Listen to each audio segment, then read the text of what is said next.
SVC Aditya Movies தயாரிப்பில் சங்கர் இயக்கத்தில் ராம்சரண் நடிக்கும் கேம் சேஞ்சர் ஜனவரி 10 முதல். ஹாலிடேஸ்னாலே அது நம்ம GT ஹாலிடேஸ் தான். South India's #1 travel brand. மனுஷங்க மிருகமா வாழ்ற இந்த சமூகத்துல நீயும் நானும் போராடி தான் வாழ்ந்தாகணும்.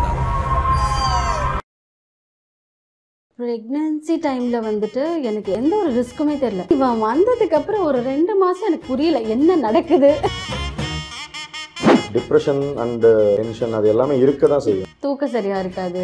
எவ்வளோ பாசமான அம்மாவாக இருந்தாலும் அந்த நேரத்தில் கோபம் வரும். பேபி வந்ததுக்கு அப்புறம் சாப்பிட்றதுக்குமே நேரம் இல்லாமல் அந்த ஒரு டயட் ஒரு சேஞ்ச் எல்லாம் உங்களால் எப்படி பேலன்ஸ் பண்ண முடிஞ்சுது? சத்தியமான டயட்டில் இருக்குல்ல. மேரேஜ் ஆகி எனக்கு 8 இயர் ப்ரெக்னென்ட் தெரிஞ்ச உடனே எல்லாருக்குமே வர மாதிரி தான் பயங்கரமாக அழுதேன். பிரெஸ்ட் ஃபீடிங் அப்படிங்கிற ஒரு விஷயம் பார்த்தீங்க அப்படின்னா நிறைய பேர் வந்து அதை பற்றி இப்போ ஓப்பனாக பண்ணி பேசுகிறாங்க. ஃபஸ்ட்டு 2 டேஸ்க்கு வந்துட்டு நமக்கு பால் வராது. 2 நாள் பயங்கர ப்ரெஷர் தான். குழந்தை வந்தாச்சு அவங்க நம்ம பால் கொடுக்க முடியாமல் போயிடுமோ அப்படி சொல்லி பயந்தோம். ஃபஸ்ட்டு வந்து ஒரே இருந்தீங்க இப்போ ஏன் இப்படி இருக்கீங்க இந்த மாதிரி டேரெக்டாக கேட்குறாங்க. ஒரு 30+ இல்லை நீங்கள் ஒரு 28 அந்த டைமில் வந்து குழந்தை பெற்றுக்கிறீங்க ரொம்ப காம்ப்ளிகேட்டடாக இருக்கும். ஸோ சீக்கிரம் மேரேஜ் பண்ணுங்கன்ற அந்த ஒரு ஏர்ஜ் பண்ணுறாங்களே, உங்களுக்கு அதோட வியூ எப்படி இருக்கு? ஏஜ் ஃபேக்டர் கிடையாது. ஆமாம், பட் இந்த மாதிரி ப்ரெஷர்லாம் சொல்கிறாங்க. டபுள் ட்ரிபிள் சந்தோஷங்க.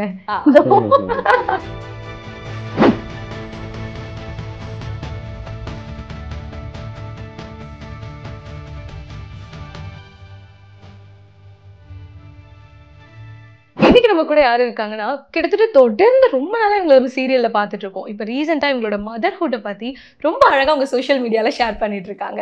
ஸ்ரீவித்யா நஞ்சன் அண்ட் அவங்களுடைய ஹஸ்பண்ட் அர்ஜுனன் கார்த்திக் தான். வணக்கம். ஹாய், வணக்கம். நலன் வந்ததுல இருந்து பாத்தீங்க அப்படின்னா எல்லாருக்கிட்டையுமே அவரோட அந்த பாசிட்டிவ் ஸ்மைலாலையும் ஒரு குழந்தை ரொம்ப பாசமா ஒட்டிக்கிட்டாங்க அப்படின்னாலே அந்த நாளே ரொம்ப சந்தோஷமா மாறிடும். அந்த மாதிரி தான் நலன் எவ்வளவு அழகா சிரிச்சிட்டு இருக்காரு. எங்களோட ஈவினிங் டைம் இந்த டேவே ரொம்ப அழகா மாத்திட்டாரு. நீங்கதான் ரிப்ளை பண்றாரு. உங்களை பத்தி தான் பேசுறேன்னு தெரியுதா நலன்? ஸ்டார்டிங் வித் எப்படி நீங்க மீட் பண்ணீங்க? உங்களோட அந்த லவ் ஸ்டோரியில இருந்து ஸ்டார்ட் பண்ணுவோமா? ஆக்சுவலி சொன்னா நம்புவீங்களான்னு தெரியல, பார்த்தோன்னே பிடிச்சிருச்சு. எதுக்கு பிடிச்சதுன்னா தெரியல. லவ் அட் ஃபர்ஸ்ட் சைட் ஆமா அப்படின்னு சொல்லுவாங்கல்ல, அதுதான். ஓகே. ஸோ எவ்வளோ வருஷம் காதல்? அது எப்போ கல்யாணத்துக்கு வந்து முடிஞ்சது? 2010ல் வந்து மீட் பண்ணோம். அதுக்கப்புறம் 2016ல் வந்துட்டு மேரேஜ் ஆச்சு. இப்போ 2024. ஸோ இப்போ ரொம்ப லவ்வா ஜாலியாக அப்படியே சுற்றிட்டு இருந்திருப்பீங்க. அதுலேருந்து மேரேஜ் ஆனதுக்கப்புறம் நிறைய சேஞ்சஸ் வந்திருக்கும்ல. ஸோ ஃபேமிலியாக இருக்கட்டும் அந்த மாதிரி சேஞ்சே இல்லையா உங்களுக்குள்ள? இல்லைங்க, ஒரே ஒரு சேஞ்ச் தாங்க, ஒரு குட்டி சேஞ்சு அவ்வளோதான். மற்றபடி ஸ்டார்டிங்கில் எப்படி இருந்தோமோ அதே மாதிரி தான் ட்ராவல் பண்ணிட்டு இருக்கோம். ஸோ இப்போ இவங்க வந்து ஒய்ஃப் அண்ட் அதுக்கு முன்னாடி லவர், அதில் எந்த சேஞ்சஸுமே இல்லை, அதே மாதிரி தான் இருக்காங்களா இல்லை கொஞ்சம் பொறுப்புகள்லாம் வந்து மாறி இருக்காங்களா? நிறைய பொறுப்புகள் வந்திருக்கும். பயங்கரமாக சுற்றிட்டு இருப்போம், என் கண்ணா பண்ணு செலவு பண்ணுவோம். அதெல்லாம் கொஞ்சம் கண்ட்ரோல் பண்ண வைப்பாங்க. மற்றபடி கண்ட்ரோல் பண்ணுவாங்க நிறைய விஷயங்கள், இது தேவையில்லை அதுன்னு. இப்போ அது இவன் வந்ததுக்கப்புறம் இன்னும் அதிகம். நலன் வந்ததுக்கு அப்புறம் உங்கள் லைஃப்பில் கண்டிப்பாக நிறைய சேஞ்சஸ் வந்திருக்கும். முக்கியமாக மதர்ஹுட் அப்படிங்கிறது அது வந்து ரொம்ப ஒரு அழகான விஷயம்னுவாங்க. பட் இப்போ பார்த்தீங்கன்னா ரீசெண்ட் டைமில் இந்த போஸ்ட்மார்ட்டம் டிப்ரெஷன்ற ஒரு வார்த்தை ரொம்ப சுற்றி வந்துட்டுருக்கு. நீங்கள் அதை ஃபேஸ் பண்ணுறீங்களா? உண்மையாக ப்ரெக்னன்சி டைமில் வந்துட்டு எனக்கு எந்த ஒரு ரிஸ்க்குமே தெரியல. ஒரு மாதிரி ஜாலியாக இப்படி இருந்தால் நம்ம நிறையா குழந்தை பெற்றுக்கலாமே அப்படி தான் ஃபீல் ஆச்சு எனக்கு. நிறைய பேர் சொல்லுவாங்க இந்த இப்படி இருந்துச்சு அப்படி இருந்துச்சு அவ்வளோ பெயின் அப்படின்னு. ப்ரெக்னன்சி டைமில் எனக்கு எதுவுமே தெரியல, ஜாலியாக இருந்தேன். இவன் வந்ததுக்கப்புறம் ஒரு 2 மாதம் எனக்கு புரியல என்ன நடக்குது அப்படின்னு சொல்லிட்டு எனக்கு புரியல. ஏன்னா நமக்கு புது ஃபீல் இல்லை. ஸோ அந்த ரிஸ்க்கு நான் ஃபீல் பண்ணேன். அதுக்கப்புறம் இப்போல்லாம் ஜாலியாக போகலாம். இல்லை, அது கண்டிப்பாக கொஞ்சம் கிரிட்டிக்கலான ஸ்டேஜ் தான். அந்த 2 மந்த் வந்து ரொம்ப டிப்ரெஷன் அண்டு ஒரு மாதிரி டென்ஷன் அது எல்லாமே இருக்க தான் செய்யும். பட் நம்ம அது எப்படி வெளில வரோம் அப்படின்னு தான் எனக்கே இவங்களை பார்த்து கொஞ்சம் பயம் இருந்துச்சு. பட் நாங்கள் ஒரு ட்ரிப் ஒன்று போனோம், ஒரு ஏற்காடு போனோம். ஏற்காடு போயிட்டு ஒரு இவனையும் கூட்டிட்டு கொஞ்சம் வெளியில் அப்படியே போக ஆரம்பிச்சதுக்கப்புறம் அது கொஞ்சம் பெட்டராக ஃபீல் ஆச்சு. அது எனக்கே தெரிஞ்சது. அது நானும் என் ஃப்ரெண்ட்ஸ் சர்க்கிளில் எல்லாருக்கும் அதுதான் நானும் அட்வைஸ் பண்ணுறேன். இந்த ரீல்ஸ்லலாம் காமிப்பாங்கல்ல, இந்த மாதிரி இந்த நேரம் வரைக்கும் முழிச்சிட்டு இருக்காங்க, அப்புறம் இவ்வளோ டிப்ரெஷன் அப்படி இருக்குது இப்படி இருக்குன்னு சொல்லி கிண்டலாக ஜாலியாக போடுவாங்களே, அதெல்லாம் நான் ஃபீல் பண்ணேங்க. உண்மையாகவே ஃபீல் பண்ணேங்க. தூக்கம் சரியாக இருக்காது, ஏன் இப்படியெல்லாம் ரீல்ஸ் போடுறாங்க அப்படின்னு நான் யோசிச்சிருக்கேன். பட் அதுதான் உண்மை. டைமுக்கு கரெக்டாக ஒரே ஒரு ஒர்க் தான், இவனுக்கு ஃபீட் பண்ணும் அவனை பார்த்துக்கணும் அந்த ஒர்க் தான் ரொட்டீனாக போயிட்டுருக்கறனால ஒரு மாதிரி அப்படி இருந்துச்சு. அதுக்கப்புறம் இவர் ரொம்ப சப்போர்ட்டிவாக இருந்தனால என்னால் அதுலேருந்து ஜாலியாக வெளியில் வர முடிஞ்சுது. இந்த ஒரு குழந்தை அப்படின்னு நமக்கு வந்ததுக்கப்புறம் அவங்கள வந்து நம்ம ஃபுல்லாக பார்த்துக்கணும், நிறைய பொறுப்புகள்லாம் வரும். அந்த நம்மளை பார்த்துக்கிற அந்த மீ டைம் அப்படிங்கிறது ஒன்று காணாமல் போயிடும் நிறைய பேர் சொல்கிறாங்க. ஸோ அண்ட் முக்கியமாக பாடியிலையுமே நிறைய சேஞ்சஸ் வரும், டேன் வர்றது, வெயிட் கெயின். ஸோ உங்களுக்கு அந்த மாதிரி இதெல்லாமே அஃபெக்ட் ஆச்சா? எனக்கு வெயிட் கெயின் நல்லா ஆச்சு. இந்த பார்க்குறீங்களே. ஸோ இதை நான் இவனுக்கு 1 year வர்றதுக்குள்ளே நான் அதுக்கப்புறம் தான் நம்மளால் அந்த ஸ்டெப் எடுக்க முடியும். ஸோ இப்போ ஃபர்ஸ்ட் வந்து இந்த டயட் அப்படிங்கிறது டோட்டலி மாறும்ல. ஐ மீன் நம்ம அதுக்கு ப்ரெக்னென்சி டைமில் நீங்கள் ஒரு மாதிரி டயட் ஃபாலோ பண்ணிட்டு இருப்பீங்க. பேபி வந்ததுக்கப்புறம் சாப்பிட்றதுக்குமே நேரம் இல்லாமல் அந்த ஒரு டயட் ஒரு சேஞ்ச் எல்லாம் உங்களால் எப்படி பேலன்ஸ் பண்ண முடிஞ்சுது? சத்தியமான டயட்டில் இருக்குல்ல. பசி வந்தால் நானாவே இருக்க மாட்டேன். அந்த மாதிரி ப்ரெக்னென்சி டைமில் இதை சாப்பிடக்கூடாது அதை சாப்பிடக்கூடாதுன்னு சொன்னாங்க. நான் எதெல்லாம் சாப்பிடக்கூடாதுன்னு சொன்னாங்க அதெல்லாம் சாப்பிட்டேன், நல்லா சாப்பிட்டேன். அதுக்கப்புறம் இப்போவும் வந்துட்டு குட்டி வந்ததுக்கப்புறம் இதை சாப்பிடக்கூடாது அதை சாப்பிடக்கூடாதுன்னு இப்போவும் சொல்லிட்டு தான் இருக்காங்க. அதை நான் எதையுமே கேட்க மாட்டேன், எல்லாமே சாப்பிட்டுட்டு இருக்கேன். ப்ரெக்னென்சி டைமில் மோஸ்ட்லி இந்த ஹீட்டான பொருள் பப்பாயா அப்படின்னு எல்லாம் சாப்பிடக்கூடாதுன்னு சொன்னாங்க. ஸோ சில விஷயங்கள் அப்புறம் இவனுக்கு நம்ம ஃபீட் பண்றதுனால குளிர்ச்சியா சாப்பிடக்கூடாது அது சாப்பிடக்கூடாது, ஐஸ்கிரீம்ஸ் இந்த மாதிரி அந்த மாதிரிலாம் சாப்பிடக்கூடாதுன்னு சொல்லுவாங்க. அந்த மாதிரிலாம் நான் வந்து அப்பப்போ சாப்பிடலாம், ஒன்றும் அது அஃபெக்ட் ஆகாது. ரொம்ப அதிகமாக எடுக்கிறது தான் ஐ திங்க். ஆசை இருக்கும்போது கொஞ்சமாக சாப்பிட்றதுல எந்த தப்பும் கிடையாது. ஆக்சுவலி நம்ம என்ன சாப்பிட்றோமோ அதுக்கும் குட்டிக்கும் எந்த சம்மந்தமும் இல்லைன்னு சொல்லி நிறைய டாக்டர்ஸ் வந்து சொல்கிறாங்க. ஸோ நம்ம என்ன சாப்பிட்டாலுமே அவனுக்கு வந்து மில்காக தான் போகுது. ஸோ அதனால அது எதுவும் அஃபெக்ட் ஆகாது அவனுக்கு. பட் ப்ரெக்னென்சி டைமில் பப்பாயா அந்த மாதிரி சாப்பிட்றது எந்த ஒரு இஷ்யூமே கிடையாது. ஸ்டார்டிங்கில் நான் சாப்பிடல. ஓகே, பெரியவங்க நிறைய சொன்னாங்க ஸ்டார்டிங்கில் சாப்பிடல. அதுக்கப்புறம் 7th month ஒரு 7th 8th monthல அது கொஞ்சம் எடுத்துக்கலாம் அப்படின்னு சொல்லி சொன்னாங்க. ஸோ அது நான் எடுத்துட்டேன். அண்ட் கமிங் டு நம்மளோட இந்த மைண்ட் அப்படிங்கிற ஒரு விஷயம் வந்து ரொம்ப அந்த டைம்ல அஃபெக்ட் ஆகும்ல. அது எப்படி நீங்க வந்து கொண்டுட்டு வந்து ஒரு மாதிரி ஏன்னா கோவம் வரும்னு கேள்விப்பட்டிருக்கோம். மோஸ்ட்லி 100% கோவம் வரும். அதை நான் ஒத்துப்பேன், உண்மையாக ஒத்துப்பேன். ஸோ அது நைட்டு தூக்கம் அப்புறம் பகலில் தூக்கமே இருக்காது. ஆக்சுவலி தூக்கம் நல்லா வரும்போது இவர் அழுதுருவார். ஸோ அந்த டைமில் நம்ம எழுந்திரிச்சு நமக்கு இவர் ஃபீட் பண்ணும்போது அந்த நேரத்தில் இவர் தூங்கவும் மாட்டார். ஸோ அந்த டைம் கேப்பில் வந்துட்டு நமக்கு கண்டிப்பாக கோவம் வரும். யாராக இருந்தாலும் எவ்வளோ பாசமான அம்மாவாக இருந்தாலும் அந்த நேரத்தில் கோவம் வரும். ஸோ அப்போ நம்ம கூட யார் நிற்கிறா அதுதான் மேட்ரு. ஆமாம், அப்போது இவர் இருந்தனால நான் இப்போ வந்து ஜாலியாக இங்கே உட்காந்து இன்டர்வியூ கொடுத்துட்ருக்கேன். ஒரு ஒய்ஃப் ப்ரெக்னெண்ட்டாக இருக்கும் போதும் சரி, குழந்தை பிறந்ததுக்கு அப்புறம் அந்த ஒரு த்ரூ அவுட் ஜேர்னியில் ஐ திங்க் ஹஸ்பண்ட் பிளேஸ் ஒரு இம்பார்ட்டன்ட் ரோல். இல்லை ப்ரெக்னென்ட் ஆகிற முன்னாடி வரைக்கும் நான் ஒரு குழந்தைய வந்து குளிக்க வைப்பேன். நான் ஒரு சின்ன குட்டி குழந்தைய இவர் தூக்குனதில்லை எந்த குழந்தையுமே. இவன் தான் ஃபஸ்ட்டு சின்ன குழந்தை, பிறந்த குழந்தைய தூக்குனதில்லை. ஸோ இதை எல்லாமே ஹேண்டில் பண்ணது நாங்கள் 2 பேருமே இவனை பார்த்துக்கிட்டோம். ஸோ அது வரைக்கும் எனக்கு ஹாப்பி. இனிமேல் நம்ம எதாக இருந்தாலும் செஞ்சிடலாம்ப்பா அப்படின்னு சொல்லிட்டு ஒரு முடிவுக்கு வந்துட்டோம். இப்போ ஹாஸ்பிட்டல்ஸில் வந்து அந்த கைடன்ஸ் கொடுக்குறாங்க. இப்போ எனக்கு குழந்தை தூக்குனதில்லை, இவனை ஃபஸ்ட்டு எப்படி குளிக்க வைக்கிறதுன்னு நான் தான் போய் ஃபஸ்ட்டு எனக்கு ஒரு சின்ன கிளாஸ் மாதிரி அவங்க பண்ணி காமிச்சாங்க. அந்த நர்ஸ் வந்து அவங்கள குளிக்க வைக்கிறதுன்னு ஒரு நர்ஸ் வந்து அதை பண்ணி காமிச்சு அப்புறம் க்ளீன் பண்ணுறது, டைப்பர் போடுறது எல்லாமே அங்கே 1 or 2 daysல அது சொல்லி கொடுத்துட்டாங்க. ஸோ அது ஹெல்ப்பாக இருந்துச்சு. இப்போ பேபிக்குமே வந்து நிறைய விஷயங்கள் கொடுக்கக்கூடாது, இது கொடுத்துடாதீங்க அதை பண்ணிடாதீங்கன்னு சொல்லி சுற்றி இருக்க ரிலேட்டிவ்ஸோ இல்லை பெரியவங்களாம் சொல்லும் போது அம்மாக்களுக்கு ரொம்பவே பயமாக இருக்கும். உங்களுக்கு அந்த மாதிரியான எண்ணங்கள் இருந்துச்சா? நான் ஒரே ஒரு விஷயம் தான் சொல்லுவேன். நிறைய பேர் நம்மளை சுற்றி நிறைய விஷயங்கள் சொல்லுவாங்க, அதை நம்ம கேட்காம இருந்தால் நல்லது. உங்களுக்கே தெரிய வந்துடும் நம்ம என்ன பண்ணலாம் நம்ம குழந்தைக்கு அப்படின்னு. எனக்கு அந்த மாதிரி ஒரு ஐடியா தான் வந்துச்சு, என்ன பண்ணால் ஓகே அப்படின்னு எனக்கே ஆட்டோமேட்டிக்காக ஒரு சில விஷயங்கள் வந்துருச்சு. நம்ம கொஞ்சம் கேட்டுக்கலாம், அம்மா சொல்கிறது சரி பெரியவங்க சொல்கிறதெல்லாம் கேட்டுக்கலாம், எல்லாமே கேட்கக்கூடாது அப்படிங்கிற. எல்லாமே கேட்டால் நம்ம ரொம்ப டம்ப் ஆயிடுவோம்னு எனக்கு ஃபீல் ஆகுது. நீங்கள் இவருக்காக ஸ்பெஷலாக ஏதாவது நீங்கள் ஃபுட்ஸ் ஏதாவது இன்டேக் எடுத்துக்கிறீங்களா அவருக்கு ஃபீட் பண்ணுறதுக்காக? அந்த மாதிரி ஸ்பெஷலான விஷயங்கள் உங்கள் டயட்டில் ஏதாவது ஆட் பண்ணியிருக்கீங்களா? மோஸ்ட்லி எல்லாருமே வந்துட்டு பூண்டு பால் எடுத்துப்பாங்க. அப்புறம் வந்து ஹாஸ்பிட்டலில் வந்துட்டு ஸ்டார்டிங்கில் நமக்கு வந்து இந்த கேலட்னு சொல்லிட்டு ஒரு ட்ரிங்க் கொடுப்பாங்க, அது பாலில் கலந்து கொடுப்பாங்க. இது பொதுவாக எல்லாருமே கொடுக்குறேன். இது மட்டும்தான் இந்த மாதிரி தான் நான் எடுத்துக்கிட்டேன், ஸ்டார்டிங்கில் எடுத்துக்கிட்டேன். அதுக்கப்புறம் ஆமாங்க ஒன்று வச்சுங்க. உங்களுக்கு பிடிக்காதா?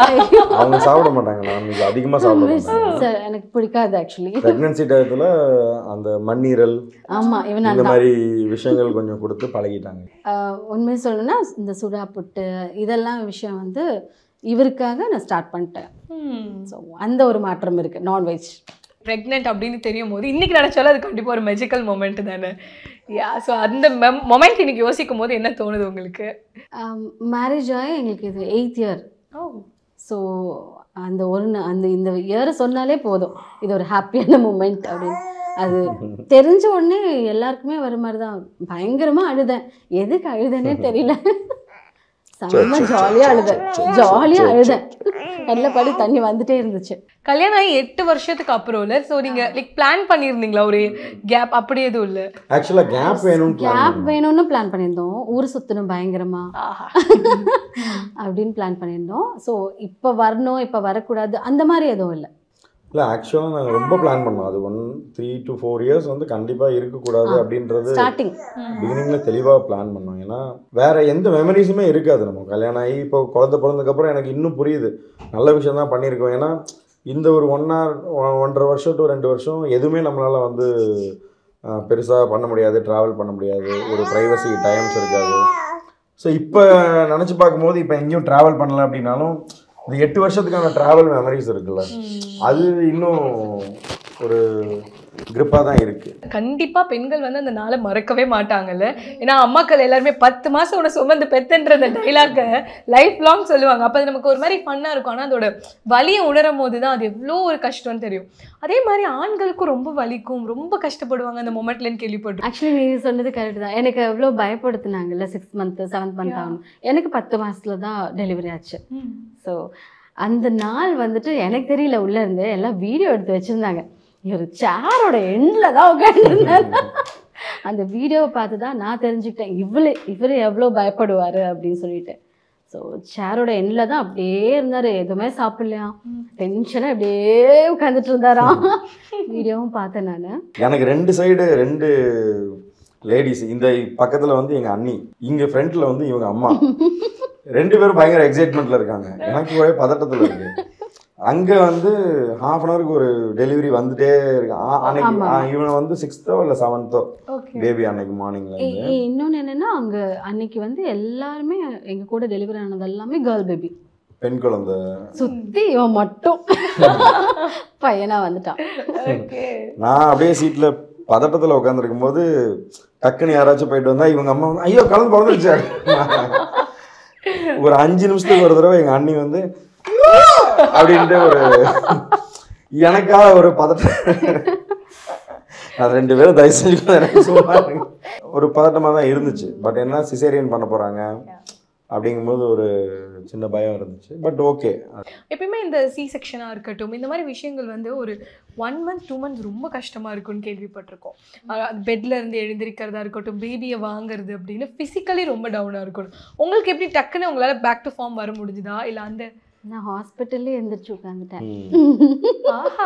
அப்புறம் டாக்டர் திடீர்னு ரவுண்ட்ஸ் வந்திருந்தாங்க. என்ன நீ எந்திரிச்சு உட்காந்துட்டு இருக்க, 1 மாதம் ஆகுமே எந்திரிக்கிறதுக்கு. அன்னைக்கு நைட்டே நடக்க ஆரம்பிச்சிட்டேன். ஆக்சுவலி எனக்கு என்னன்னு தெரியல, எழுந்துச்சிட்டேங்க. நான் வீட்டுக்கு வந்ததுக்கப்புறம் ஸ்டெப் எல்லாம் ஏறல, கீழே தான் பெட் கீழே ரூம்லேயே இருந்துட்டேன். அதுக்கப்புறம் ஒரு 8 days கழிச்சு ஸ்டிச் பிரிச்சாங்க. அதுக்கப்புறமா கொஞ்சம் அப்படியே அதுக்கப்புறம் நம்ம வேலையை காமிச்சாச்சு. அண்ட் இந்த பிரெஸ்ட் ஃபீடிங் அப்படிங்கிற ஒரு விஷயம் பார்த்தீங்க அப்படின்னா நிறைய பேர் வந்து அதை பற்றி இப்போ ஓப்பனாக பண்ணி பேசுகிறாங்க. அது சில பேருக்கு வந்து அந்த பால் அப்படிங்கிற ஒரு விஷயம் வரமாட்டேங்குது, அது வரத்துக்காக நிறைய சாப்பிடணும், அண்ட் அது கொடுக்கும்போது நிறைய பெயின்ஸ் இருக்கும். அந்த கஷ்டத்தெல்லாம் வெளியில் காட்டிக்கிட்டதே கிடையாது ஒரு காலத்தில் பெண்கள். ப்ரெக்னென்ட் ஆகிறதுக்கு முன்னாடி வரைக்குமே இந்த விஷயத்தை யாருமே என்கிட்ட சொல்ல, இப்படியெல்லாம் ஒரு விஷயம் நடக்கும் அப்படின்னு எனக்கு தெரியவே தெரியாது. ஓகே ரைட், குழந்தை பிறந்துச்சுக்கப்புறம் நமக்கு ஆட்டோமேட்டிக்காக பால் வந்துடும், பால் எப்படி கொடுத்தா போதும், குழந்தைங்க தூங்கிடும், அப்படி தான் யோசிச்சுட்டு இருந்தோம். அப்புறம் நீங்கள் கேட்குறது கன்ஃபார்ம் உண்மை தான். ஃபஸ்ட்டு 2 daysக்கு வந்துட்டு நமக்கு பால் வராது. அது இப்போ இருக்கிற ஜென்ரேஷன் நான் சொல்கிறேன். அது வந்து வீட்டில் இருக்கிறவங்க சுற்றி இருக்கிறவங்க புரிஞ்சிக்கவே மாட்டாங்க. பிகாஸ் இப்போ பண்ணுறோம் அப்படின்னா நம்ம எந்த இன்டேக்கும் எடுக்க மாட்டோம் ஃபஸ்ட்டு. ஸோ அது நிறைய எக்ஸ்பிளைன் பண்ணாங்க, டாக்டர்ஸ் வந்து நிறைய எக்ஸ்பிளைன் பண்ணாங்க. அந்த 2 நாளில் எனக்கு பிபி ஏற்றிட்டாங்க.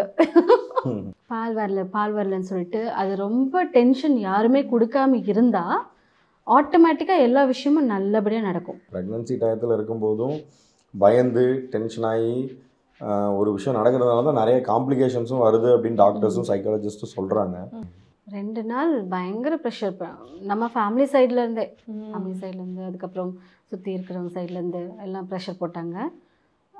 எனக்கு பயந்துட்டேன், ஆக்சுவலி நான் பயந்துட்டேன். நம்ம குழந்தை வந்தாச்சு, அவனுக்கு நம்ம பால் கொடுக்க முடியாமல் போயிடுமோ அப்படி சொல்லி பயந்தேன். அதுக்கப்புறம் ஒரு நாள் வந்துட்டு அதான் இவர் சொன்ன மாதிரி ஒரு நாள் எக்ஸ்டெண்ட் பண்ணிட்டு அவங்க எல்லாத்தையும் அனுப்பிச்சிட்டு தனியாக இருந்தோம். அப்புறம் வந்து டாக்டர் எக்ஸ்பிளைன் பண்ணாங்க. ஸோ இது நான் ஏன் ரொம்ப ப்ரெஷரானேன் அப்படின்னா, நம்ம கொடுக்க முடியாமல் போயிடுச்சோ, அவனுக்கு எதுவும் பசிக்குமோ அந்த ஒரு பயம் இருக்கும்ல, அது ரொம்ப இருந்துச்சு. பயங்கரமாக அழுகையெல்லாம் வந்துச்சு. ஒன்று தான், ப்ரெக்னென்ட் ஆனாலும் சரி யாரும் ப்ரெஷர் போடாதீங்க, நீங்கள் ப்ரெஷர் ஆய்க்காதீங்க. அதே மாதிரி டெலிவரிக்கு அப்புறமும் ப்ரெஷர் யாரும் அவங்க மேலே போடாதீங்க, ப்ரெஷர் ஆய்க்காதீங்க, அவ்வளோதான் சொல்லுவோம். ரொம்ப அழகாக சொன்னீங்க. இது ரொம்ப ஒரு இம்பார்ட்டண்ட்டான விஷயம் கூட. முக்கியமாக பலரும் வந்து பிள்ளைக்கு பால் கொடுக்க முடியலன்ற அந்த வார்த்தை அந்த நேரத்தில் அம்மாவை ரொம்பவே அஃபெக்ட் பண்ணும்ல. ஆமாம், 100%, 1000% அஃபெக்ட் ஆகும். எனக்கு பக்கத்தில் இருந்த பெட்டும் என்ன மாதிரியே தான். ரொம்ப நம்ம அழுக ப்ரெஷர் ஆகும். ஸோ அது எனக்கு ஃபீல் ஆச்சு. முன்னாடியெல்லாம் 18 வயசில் 16 வயசில் அப்புறம் அது 21 ஆச்சு. இப்போ 30s தான் மோஸ்ட்லி வந்து குழந்தை பெற்றுக்கிற ஸ்டைல் அப்படின்னு இருக்கு. ஆனால் இன்றைக்குமே வந்து ஒரு 30+ இல்லை நீங்கள் ஒரு 28 அந்த டைமில் வந்து குழந்தை பெற்றுக்கிறீங்கன்னா ரொம்ப காம்ப்ளிகேட்டடாக இருக்கும். ஸோ சீக்கிரம் மேரேஜ் பண்ணுங்கன்ற ஒரு ஏர்ஜ் பண்ணுறாங்களே, உங்களுக்கு அதோட வியூ எப்படி இருக்குது? இல்லை, என்னோட வியூ என்னன்னா ஏஜ் ஃபேக்டர் கிடையாது. பட் இந்த மாதிரி ப்ரெஷர்லாம் சொல்கிறேன் இல்லைங்களா, இந்த மாதிரி நிறைய விஷயங்கள் இருக்குல்ல, எனக்கு தெரிஞ்சு நான் பார்த்த விஷயத்தில் இப்போது இந்த இன்னும் 1 or 2 இயர்ஸில் சில விஷயம் புரியும்ல, சில பேரை பார்த்து ஏன் அப்படி இருக்காங்க நம்ம அனுபவப்பட்டதுக்கப்புறம். ஒன்ஸ் இந்த ப்ரெஷரில் வந்து டிப்ரெஸ் ஆகிற லேடிஸ் வந்து இன்னும் எத்தனை வருஷத்துக்கு அப்புறம் அவங்க மீள்வாங்க அப்படின்னு எனக்கு இன்னும் தெரியல. இப்போது சப்போஸ் நம்ம சப்போர்ட்டிவாக இருக்கோம், இதை ஸ்போர்ட்டிவாக எடுத்துக்கிறோம் அப்படிங்கும்போது உடனே ரெக்கவர் ஆகிட்டாங்க. இந்த மாதிரி ரெக்கவரி ஆகாமல் இதை பற்றி யாரும் பக்கத்தில் இருக்கவங்க கண்டுக்காமல் எத்தனை பேர் இருந்திருப்பாங்க. குழந்தை பெற்றுக்கணுன்னா அதை ப்ரெஷரை ஹேண்டில் பண்ணுற விஷயம் இருந்தால் ஓகே. அது எந்த ஏஜாக இருந்தாலும் 50 வயசாக இருந்தானே இல்லை 25 வயசாக இருந்தாங்க, அது அவங்களோட விருப்பம் தான். அண்ட் பாப்பா வெயிட்டை பார்த்து கமெண்ட் பண்ணுவாங்களே, பாப்பா ரொம்ப கண்டிப்பாக. இப்போ இவனே வந்து குட்டியாக இருக்கான் அப்படின்னு சொல்லுவாங்களா. நான் அதான் சொல்லுவேன், ஒரே ஒரு நாள் வந்து நீங்கள் அவங்க கூட இருங்க, அதுக்கப்புறம் நீங்கள் குட்டியாக இருக்கான்னு சொல்லிட்டு போவீங்களா இல்லையான்னு பார்க்கலாம் அப்படின்னு சொல்லுவேன். அவ்வளோ துருன்னு இருப்பான். கீழே விட்டால் போதும், ஒரு செகண்டில் அவங்ககிட்ட வந்துடுவான்.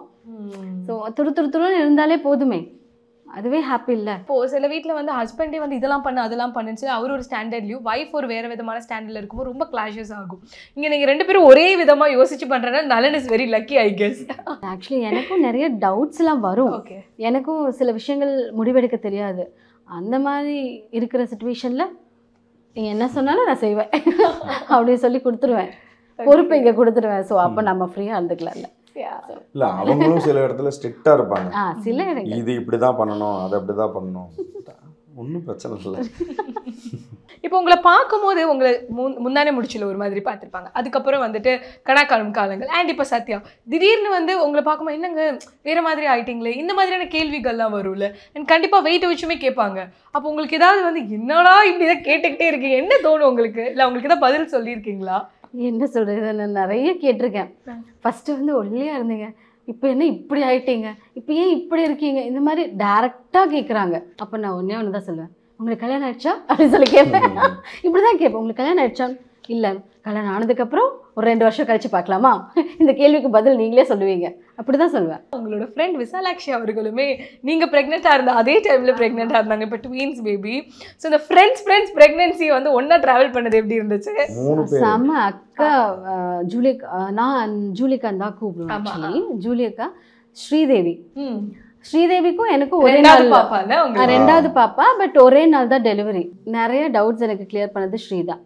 அதுக்கப்புறம் ஜூலிகா வந்துட்டு ஹாப்பி, அவங்களுக்கும் நிறைய வருஷம் கழிச்சு குழந்தை பெற்றுக்கிட்டாங்க. ஸோ நாங்கள் போய் பார்த்துட்டு வந்தோம். ஒரு விமன் இருக்காங்க அப்படின்னா அவங்க வந்து கண்டிப்பாக ஒரு அம்மாவாகுவாங்க, அவங்க லைஃப்பில் நிறைய மாற்றங்கள் வரும். அதை தாண்டியும் அந்த மீடியாவில் கண்டினியூ பண்ணுறது கஷ்டம் இல்லை. ஸோ நீங்கள் அந்த மாதிரியான தாட்ஸ் எல்லாம் உங்களுக்கு இருந்திருக்கா?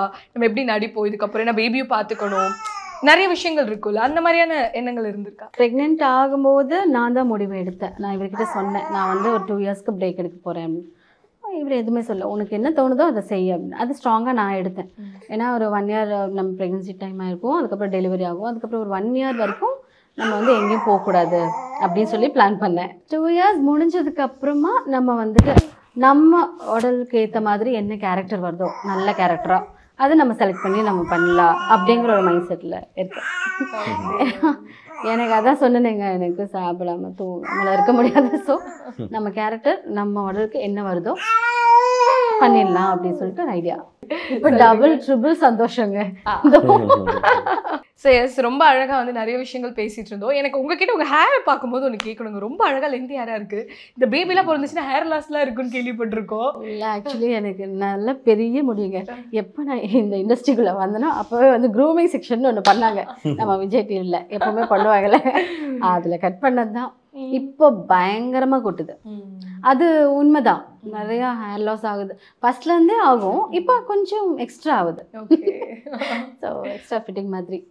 ஸோ ரொம்ப லவ்லி கப்புள் 2 பேரும். அண்ட் நல்ல இப்போ உங்களோட லைஃப்குள்ளே வந்ததுக்கப்புறம் என்னென்ன சேஞ்சஸ்ன்றது ரொம்ப அழகாக சொல்லியிருந்தீங்க. தேங்க்யூ. இப்போ தேங்க்யூ ஸோ மச். நான் ஒன்று சொல்லிக்கிறேன், யாராக இருந்தாலும் இப்போ ப்ரெக்னென்ட் ஆனாலும் சரி, இதுக்கப்புறம் ஆக போகிறதா இருந்தாலும் சரி, ஃப்ரீயாக விடுங்க, மைண்ட் ஃப்ரீயாக இருங்க. அப்புறம் ஹஸ்பண்ட்ஸ் எல்லாம் கண்டிப்பாக வந்து ஒய்ஃப்க்கு சப்போர்ட்டிவாக இருங்க. எல்லாரும் ஜாலியாக குழந்தை பெற்றுட்டு வருவாங்க, ஜாலியாக இருப்பாங்க. பாய் சொல்லுங்க எல்லாருக்கும். பாய். SVC ஆதித்யரா மூவிஸ் தயாரிப்பில் சங்கர் இயக்கத்தில் ராம்சரண் நடிக்கும் கேம் சேஞ்சர் ஜனவரி 10 முதல். ஹாலிடேஸ்னாலே அது நம்ம GT ஹாலிடேஸ் தான், south India's number 1 travel brand. மனுஷங்க மிருகமா வாழ்ற இந்த சமூகத்துல நீயும் நானும் போராடி தான் வாழ்ந்தாகணும்.